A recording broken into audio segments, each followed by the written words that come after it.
Welcome to the Tech Egg. Don't get scrambled. Enjoy the video. You begin by getting the core tools in place and learning the smallest useful pieces. Install Android Studio and the Java SDK, then open a new project and run the emulator to confirm your toolchain. Learn Kotlin basics so you can read and write real app code. Focus on null safety and simple functions.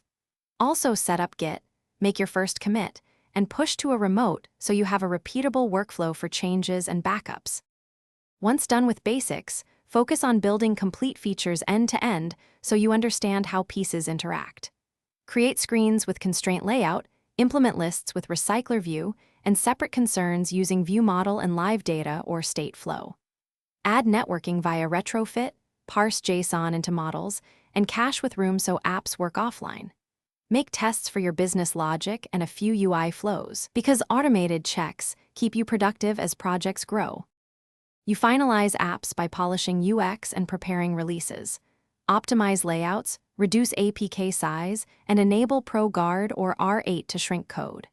Create a signing key, configure your Play console listing, and run a closed beta to collect feedback.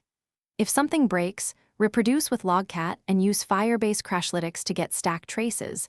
Enable strict mode to catch threading issues. Make sure to iterate on user feedback and push regular updates to build credibility and skill. Thanks for watching. Consider subscribing if I helped unscramble your problems.